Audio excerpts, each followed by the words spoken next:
अनमोल वचन अखिल भारतीय संत मत सत्संग के संस्थापक और गृहस्थ में आनंद योग के जनक परम संत महात्मा परम पूज्य श्री यशपाल जी महाराज अर्थात परम पूज्य भाई साहब जी द्वारा प्रतिपादित इन अनमोल वचनों का पालन करना अति आवश्यक है। ये वचन हमारी गृहस्थ आध्यात्मिक साधना के लिए मूलभूत सिद्धांत हैं, जो इस प्रकार हैं। हम दुनिया की हर चीज की कीमत आंकते हैं, अपने मानव जीवन की कीमत भी जाने व परमात्मा की प्राप्ति हेतु साधना करें। मनुष्य योनि एक उपहार है, इसीलिए परमात्मा को धन्यवाद देते हुए आधा घंटा प्रातःकाल, आधा घंटा सायंकाल पूजा अवश्य करें। सत्संग, सतनाम व सद्गुरु को प्राथमिकता देते हुए इसी के आधार पर ध्यान योगाभ्यास अवश्य करें व गृहस्थ के कार्यों को परमात्मा का कार्य समझकर उसी की याद में संपन्न करें। हर समय यह ध्यान रहे कि गुरु कृपा द्वारा परमात्मा की पवित्र सत्ता का हमारी आत्मा में वास है, अतः मन में निरंतर अपने इष्ट देव का जाप करें। मान सम्मान की इच्छा ना करें व अपमान से दुखी ना हो। परमात्मा के अतिरिक्त किसी और का भय ना करें। दूसरों की बुराई न करें, न सुने, सत्य व मधुर बोलें, अश्लील शब्द मुंह से ना निकालें, सभी से नम्रतापूर्ण व सुंदर व्यवहार करें। धर्म पत्नी के अतिरिक्त अपने से बड़ी से माता जैसा, बराबर की से बहन जैसा व छोटी से पुत्री जैसा व्यवहार करें। सांसारिक जीवन यापन की आवश्यकताएं अंतहीन है, इसलिए अधिक से अधिक समय सत्संग में व धन परोपकार में खर्च करें। याद रखें, न स्त्री माया है, न धन दौलत, न ही परिवार। माया वह है जो हृदय को परमात्मा से दूर हटा दे। अतः निरंतर सत्संग और सद्गुरु की शरण में रहने का प्रयास करें। भोजन अपने इष्ट को अर्पण कर प्रसाद रूप में परमात्मा की याद में करें। रात्रि में सोने से पहले अच्छे बुरे कार्यों का आत्मनिरीक्षण कर उसका समुचित पश्चाताप करते हुए ध्यान करें व प्रभु की गहरी याद में ही विश्राम करें। परमात्मा तू ही है, तेरी इच्छा पूर्ण हो।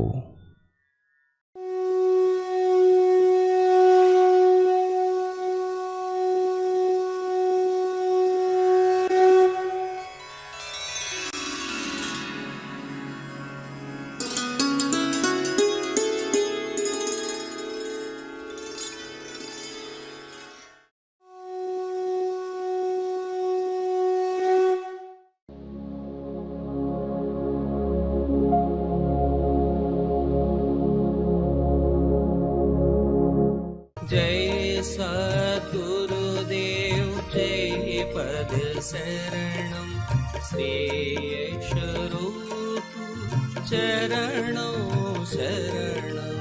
जय सद्गुरुदेव जय पद शरणम श्रेयस रूप चरणों शरण।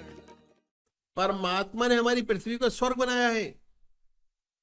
जितने एस्ट्रोनॉट हैं, परमात्मा ने जिन्होंने उड़ाने भरी है, कहते हैं कि सबसे सुंदर ग्रह पृथ्वी है, ऐसा सुंदर कोई भी ग्रह नहीं। तो भगवान ने स्वर्ग बनाया है, लेकिन मनुष्य ने अपनी कटुता से, नीच प्रवृत्ति से इसे नरक से बदतर बना रखा है। युद्ध का पता नहीं कब छिड़ जाए।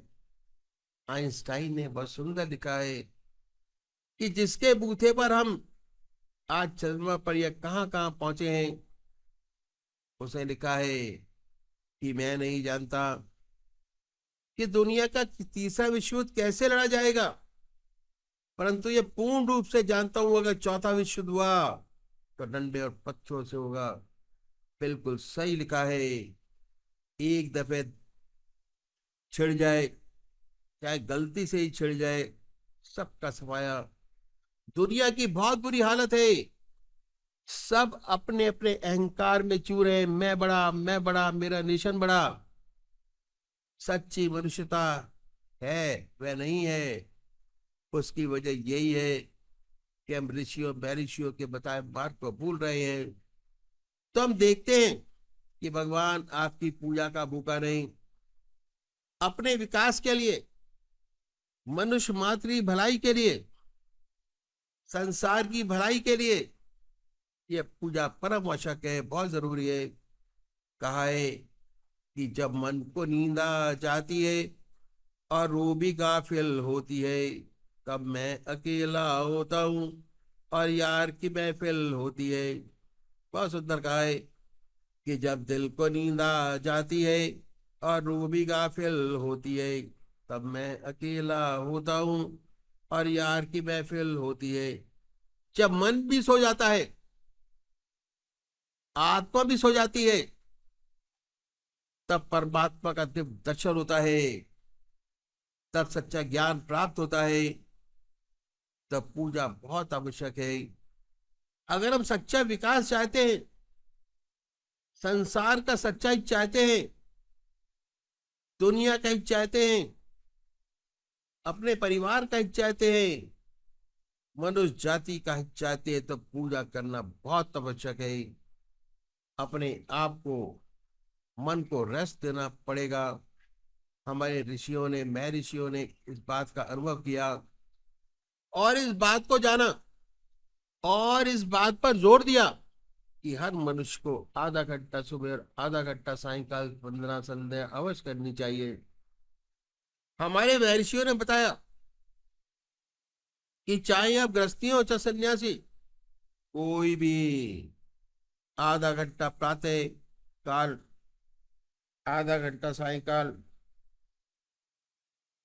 ये 2 समय निश्चित कर दिए हमारे महर्षियों ने। और हमारे देश में 99% ऐसे हैं जो परमात्मा को मानने वाले और अपने किसी न किसी ढंग से पूजा करते हैं। बहुत से लोग तो आधा घंटे से ज्यादा करते हैं। यदि हम उनसे पूछें कि इस पूजा का क्या लाभ हुआ, तो 2-4 बात बताने के खामोश हो जाते हैं। पहली बात यह कि भाई ईश्वर का नाम लेना अच्छी बात है, हमारे घर में मंदिर है, हम करते हैं, हमारे पिताजी करते हैं, हमारे देखा देखी हमारे बच्चे भी करते हैं, ईश्वर परस्ते हैं। और आप इससे ज्यादा क्या चाहते हैं? अगर ये पूछे कि इससे कोई आंतरिक लाभ हुआ, तो ऐसे बहुत कम लोग होंगे जो ये कहेंगे हुआ। इन संतों ने कहा कि हम एक तरीका ऐसा बताते हैं, यदि आप इस तरीके से पूजा करेंगे तो आपको विशेष लाभ होगा। और उन्होंने ऐसा तरीका बताया जिसे हर कोई अपना सकता हो, चाहे किसी भी मजहब का मानने वाला हो, किसी भी धर्म का अनुयायी हो, अपने धर्म के मत पर चलते हुए कर सके। ऐसी बात बतलाई, वह तरीका मैं आपके सामने रखता हूं। संसार में हर मजहब में 2 तरीके के व्यक्ति हैं, एक साकार पुजारी और दूसरे निराकार। बहुत जमाने से चले आ रहे हैं, नई बात नहीं। इनमें आपस में झगड़े भी होते हैं, वाद विवाद भी चलते हैं, लेकिन सब ये होते हुए आज तक दोनों कायम हैं। आज आपको साकार पुजारी भी नजर आएंगे और निराकार पुजारी भी नजर आएंगे। बात ऐसी है कि मनुष्य का स्वभाव कुछ ऐसा ही है। किसी को चेहरे से प्यार होता है, किसी को शक्ल से प्यार होता है, और कुछ ऐसे भक्त हैं जिन्हें शक्त से प्यार नहीं होता, मूरत से प्यार नहीं होता। जिन्हें शक्त से प्यार होता है वे साकार पुजारी, जिन्हें शक्त से प्यार नहीं वे निराकार। जो साकार पुजारी है उनका सब प्रथम कार्य एक इष्ट का निश्चित करना, और इसके लिए किसी गुरु के पास जाने की आवश्यकता नहीं है। आपकी आत्मा आपका सबसे बड़ा गुरु है। अपनी आत्मा से पूछिए कि भगवान की कौन सी मूर्ति आपको सबसे ज्यादा प्यारी लगती है, जिसमें परमात्मा की सबसे ऊंची भावना डाल सकते हो, उसे अपनाइए, उसे अपना इष्ट माने, उसी की पूजा करें, उसी का ध्यान करें, उसी की याद करें हमेशा, और उसको कभी बदले नहीं। ऐसा ना करें कभी आप राम की पूजा करें, कभी कृष्ण की, कभी माँ की करें। अगर रोज रोज ऐसा करेंगे तो इसका विशेष लाभ नहीं होगा। दरअसल में पूजा को जो मकसद है वे चित्त की एकाग्रता प्राप्त करना है। उससे ऊपर उठे तो मैं कहूंगा विचार शून्य अवस्था प्राप्त करना। ऐसी हालत कि जिसमें विचार शून्यता आ जाए तभी हो सकता है जब आपका एक इष्ट हो। इसलिए आज तक जितने साकार उपासक हुए सब एक इष्ट के उपासक थे। संत तुलसीदास भगवान राम के उपासक थे, और इतने भगवान राम के उपासक थे कि एक बार द्वारकाधीश मंदिर मथुरा चले गए। जब मंदिर के दरवाजे पर पहुंचे तो सबने प्रणाम किया, तुलसीदास जी ने नहीं किया। लोगों ने पकड़ लिया, कहने लगे कि आप राम के तो भक्त हैं, इतने जबरदस्त कि आपने प्रणाम क्यों नहीं किया। तुलसीदास जी ने स्तुति की भगवान की, और भगवान की मूर्ति का बड़ा सुंदर वर्णन किया। आखिर में रो रो के कहने लगे कि तुलसी मस्तक तब झुके जब धनुष बाण लो आप। ऐसा कहते हैं कि भगवान के हाथ में धनुष बाण हो गया। ऐसा कहते हैं तो तुलसीदास जी ने दंडवत प्रणाम किया। ऐसे एक इष्ट के उपासक थे। ऐसे ही सूरदास भगवान कृष्ण के उपासक थे।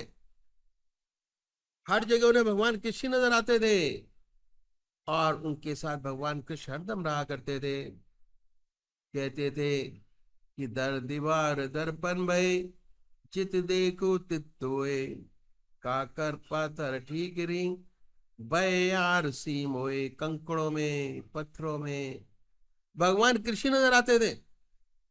इसलिए जितने भी साकार उपासक हुए सब एक इष्ट के उपासक थे। इसलिए साकार पुजारी को एक इष्ट निश्चित करना बहुत आवश्यक है, जिसे आपकी आत्मा कबूल करे। आत्मा कबूल करेगी तो भगवान है आपके लिए, नहीं करेगी तो भगवान आपके लिए नहीं है। और उसी से सच्चा ध्यान बनेगा, चित्त की एकाग्रता प्राप्त होगी। अगर बार बार बदलेंगे मूर्त, बार बार इष्ट को बदलेंगे, बहुत सी मूर्तियों का ध्यान करेंगे, तब पूजा का मकसद पूरा नहीं होगा। पूजा करने के लिए कुशा या कंबल का आसन हो, धूप दीप जलाएं, साफ सुथरी चादर बिछी हो, सफाई के साथ रात्रि के वक्त बदल दें, तब बैठे। यदि स्नान नहीं कर सकते तो कोई बात नहीं, मुंह हाथ धोकर सुख आसन से पलौती लगाकर बड़े प्यार से बैठे। फिर अपने इष्ट को सामने देखें कि आपका इष्ट सहशरीर आपके सामने विद्यमान है। ऐसा विचार कीजिए। फिर कोई भक्ति भाव वाला भजन गाइए तो क्या होगा। जितने आपकी वैरमुखी विचार हैं दुनिया के, उनसे हटकर मन ईश्वर की तरफ लगेगा। इसके बाद जब आप ध्यान करेंगे तो ध्यान बनेगा। पहले ध्यान भार बनाइए। जब ध्यान भार की तरफ बन जाए उस पवित्र मूर्त को अपने हृदय में उतारिए, बैठाइए बड़े प्यार से, इतने प्यार से कि ना कोई दूसरा विचार रह जाए, ना ख्याल। हमारी आत्मा हमारे मन को देखती रहती है, बताती रहती है कि हम क्या सोच रहे हैं। जब मन हट जाए तब फिर प्यार से उस पवित्र मूर्ति पर जमाएं, फिर ना कोई विचार रहेगा ना ख्याल। जब चेतन अवस्था में लौटेंगे तो उसी के ध्यान में लौटेंगे, और उस समय आपको बड़ी सुंदर अनुभूति होगी। आपका मस्तक अनुपम आनंद से भर गया, जितना मस्तक पर भार था वह हल्का हो गया। यह पूजा का तरीका जो संत महात्माओं ने बताया, साकार पुजारियों के लिए यदि ऐसे पूजा करेंगे तो उसका विशेष लाभ होगा। चित्त की एकाग्रता प्राप्त होगी, सुषुप्ति की अवस्था प्राप्त होगी। धीरे धीरे सुषुप्ति से सहज समाधि में प्रवेश कर जाएंगे। दूसरे उपाय है कि निराकार भगवान के उपासक हैं, परमात्मा की मूर्तियों का नहीं मानते हुए क्या करें, भगवान के नाम को पकड़ें और उस नाम को चुने जो आपकी आत्मा को सबसे अच्छा लगता है। कोई ना कोई नाम से तो याद करते ही होंगे। हिंदू भाई ओम नाम, मुसलमान भाई अल्लाह, सिख भाई वाहगुरु, क्रिश्चियन भाई क्राइस्ट या गॉड। हर भाई उस प्रभु का नाम, कोई राम कोई रहीम से लेता है। यहाँ पर भी जो नाम आपकी आत्मा को प्यारा लगे उसे पकड़े। आसन वही है, बड़े प्यार से बैठे, हृदय की तरफ निगाह रखें, आनंदमय अवस्था बनाइए। बड़े प्यार से ये महसूस कीजिए कि बड़े प्यार से बैठे हैं, और ये ख्याल करें कि जब आपका हृदय दुख दुख करता है, उस बीट जो होती है उससे ओम नाम निकल रहा है। ये जो नाम आपने चुना है वो निकल रहा है, जबान नहीं कह रही, जिह्वा से नहीं, ख्याल से। शुरू शुरू में दिक्कत होती है, तब आप मानसिक जाप कर सकते हैं, ओम ओम ओम। धीरे धीरे ऐसी अवस्था आती है कि आपको बहुत स्पष्ट सुनाई देने लगता है कि हृदय से ओम की आवाज निकल रही है। ऐसी हालत पैदा होती है कि ना कोई दूसरा ख्याल रहता है ना विचार, उसमें ऐसे तल्लीन हो जाते हैं, अपने आप से गायब, अपना होश नहीं रहता, विचार शून्य अवस्था बन जाती है। जब चेतन अवस्था में आते हैं, वही नाम सुनते होते हैं, फिर हमें एहसास होता है बड़े आनंद का कि हमारा मस्तक अनुपम आनंद से भर गया, बड़ी शांति मिली। तो इन संतों ने तरीका पूजा का बतलाया।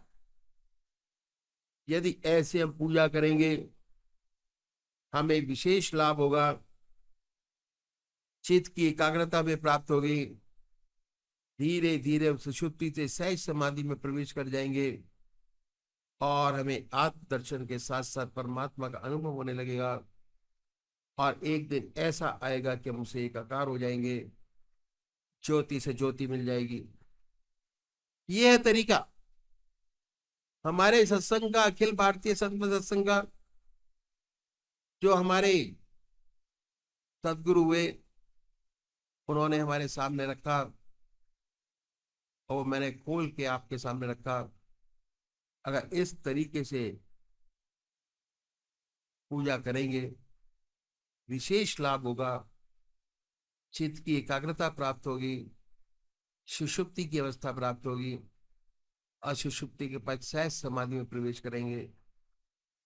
अक्सर ये प्रश्न पूछा जाता है, ये जो रास्ता है ध्यान योग का रास्ता है, और जगह ध्यान का ताल्लुक है पतंजलि महाराज की हाईएस्ट अथॉरिटी माने गए हैं। और पतंजलि महाराज ने योग सूत्र में बताया है कि ध्यान करने के लिए साधक 5 उंगल ऊंचे कुशा के आसन पर, सिद्ध आसन पर बैठे, नासिका के अग्रभाग को देखे, भौं के बीच आज्ञाचक्र पर ध्यान लगाए, यह बताया गया है। तो अक्सर ये कहते हैं कि आप हृदय पे ध्यान लगाने की बात क्यों करते हैं। आपके बुजुर्गों ने, सदगुरुओं ने ऐसा क्यों बताया कि हृदय पर ध्यान लगाएं। एक सच्चा साधक भ्रम में पड़ जाता है कि ऐसा क्यों बताते हैं। बात ऐसी है कि जहां पतंजलि महाराज ने रास्ता बताया, उससे पहले इस बात पर बड़ा जोर दिया कि ध्यान को कौन कर सकता है। वो कर सकता है जो बाल ब्रह्मचारी हो। पर बहुत जबरदस्त जोर है। और इस ध्यान को करने का जो ब्रह्मचारी है, जिसके माता पिता का ग्रस्त ब्रह्मचर्य काफी ऊंचा रहा हो, ऐसा व्यक्ति इस ध्यान को करे। अक्सर किताबों में पढ़कर ध्यान करने लगते हैं, लेकिन उसकी जो इनिशियल आवश्यकताएं हैं उस पर ध्यान नहीं देते और बड़ी परेशानी में पड़ जाते हैं। ऐसे बहुत से केसेस इसके सामने आए कि किताब पढ़कर या किसी सन्यासी से सीख कर करने लगते हैं और परेशानी में पड़ जाते हैं। अगर आप ऐसे बैठकर देखें, सिद्ध आसन से बैठे, नासिका के अग्रभाग को देखें, भौं के बीच आज्ञा चक्र पर ध्यान लगाए, तो आपकी आंखों की जो काली पुतलियां हैं उनकी डायरेक्शन ऊपर को हो जाती है और मस्तिष्क की नसों पर बड़ा दबाव पड़ेगा। जो ब्रह्मचारी है उनकी नसें तो इस दबाव को बर्दाश्त कर लेंगी, पर जो ब्रह्मचारी नहीं है उनकी नसें पर ये लोच नहीं है। तो क्या होता है, ऐसे व्यक्तियों को नर्वस ब्रेकडाउन हो जाता है। बास बास की तो ऐसी दशा हो जाती है कि वे किसी काम पे नहीं रह जाते, क्योंकि हम ब्रह्मचारी नहीं हैं, हम गृहस्थी हैं। हमारा रास्ता ग्रस्त का रास्ता, इसलिए हमारे सदगुरुओं ने हृदय से ध्यान करने का रास्ता बताया।